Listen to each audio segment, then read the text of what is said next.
Good morning बच्चों। Class 6 के बच्चे ध्यान देंगे। आज मैं बीके सर आप लोगों को स्वर संधि के प्रकार के बारे में बतलाने जा रहा हूँ।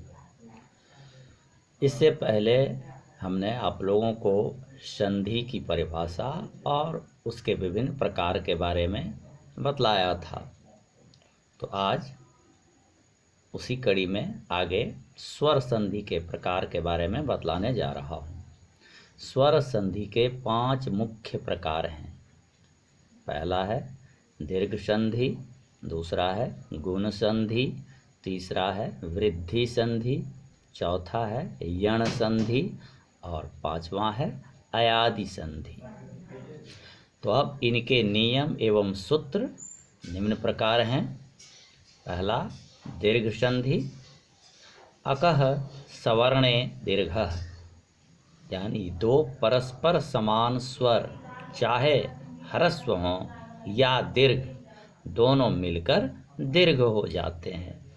जैसे ओ या आ प्लस ओ या आ बराबर आ, ह्रस्व ई या दीर्घ ई प्लस ह्रस्व ई या दीर्घ ई बराबर दीर्घ ई, ह्रस्व उ या दीर्घ उ प्लस ह्रस्व उ या दीर्घ उ बराबर दीर्घ उ।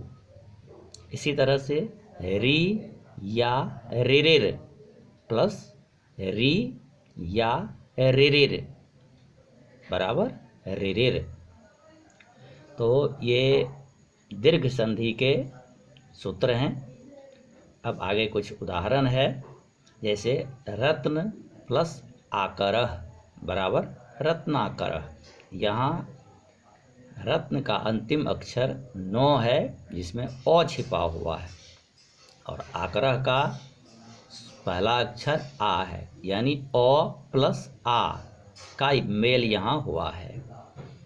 ओ प्लस आ बराबर आ, यानी रत्न प्लस आकरः बराबर रत्नाकरः। इसी तरह से अति प्लस एव बराबर अतीव। यहाँ अति का अंतिम अक्षर ह्रस्व ई है और ईव का प्रथम अक्षर ह्रस्व ई है, यानी यहाँ ह्रस्व ई और ह्रस्व ई का मेल हुआ है। वही लिखा हुआ है ह्रस्व ई प्लस ह्रस्व ई बराबर दीर्घ ई। यहाँ देख रहे हो कि तो में दीर्घीकार हो गया और तो दीर्घीकार हुआ अतीव। आगे वधु प्लस उहनम बराबर वधुहनम। यहाँ वधु का अंतिम अक्षर दीर्घ उ है और उहनम का प्रथम अक्षर दीर्घ उ है, यानी यहाँ दीर्घ उ और दीर्घ उ का मेल हुआ है। जैसे कि यहाँ लिखे हैं दीर्घ उ प्लस दीर्घ उ बराबर दीर्घ उ। आगे पितृ प्लस ऋणम बराबर पितृर्णम। यहाँ पितृ का अंतिम अक्षर री है और ऋणम का प्रथम अक्षर री है, यानी री और री का मेल हुआ है। जैसे यहाँ लिखा हुआ है री प्लस री बराबर रिरिर, इसीलिए यहाँ पितृर्णम बोला जाएगा, पितृनम नहीं, पितृर्णम। आगे अब मैं दूसरा गुण संधि के बारे में बतलाने जा रहा हूँ। तो आद गुणः, इसमें 3 तरह की बातें होती है। तो पहला है यदि ओ या आ के बाद ह्रस्व ई या दीर्घ ई रहे तो दोनों मिलकर ए हो जाते हैं। दूसरा है यदि ओ या आ के बाद ह्रस्व उ या दीर्घ उ रहे तो ओ हो जाते हैं। और तीसरा है यदि ओ या आ के बाद री रहे तो दोनों मिलकर अर हो जाते हैं। लेकिन ये अर जो होते हैं देखना है कि कहाँ कैसे उसका प्रयोग होता है। इसमें ओ पूर्व व्यंजन में मिल जाते हैं, यानी पहले वाले शब्द के व्यंजन में। मिल जाते हैं तथा रॉ अगले वर्ण पर रेप के रूप में प्रयुक्त होता है।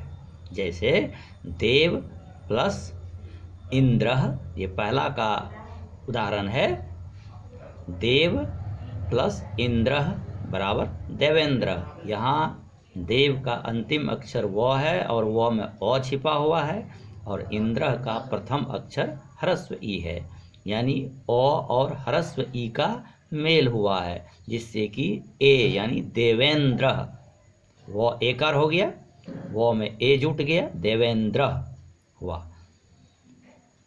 जैसे कि यहाँ लिखे हैं अ प्लस ह्रस्व ई बराबर ए। अगला है महा प्लस उदय बराबर महोदय। यह 2 नंबर में जो बतलाया गया था उसका उदाहरण है। तो यहाँ महा का अंतिम अक्षर आ है और उदय का प्रथम अक्षर ह्रस्व उ है, यानी आ और ह्रस्व उ का मेल हुआ है, जिससे कि वह ओ बन गया। महा प्लस उदय बराबर महोदय। यहाँ आ प्लस ह्रस्व उ बराबर ओ, इसी को दिखलाया गया है।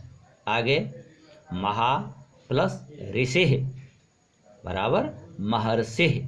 यहाँ महा का अंतिम अक्षर आ और ऋषिः का प्रथम अक्षर री, यानी आ और री के बीच मेल हुआ है, तो आ प्लस री बराबर अर हो जाता है।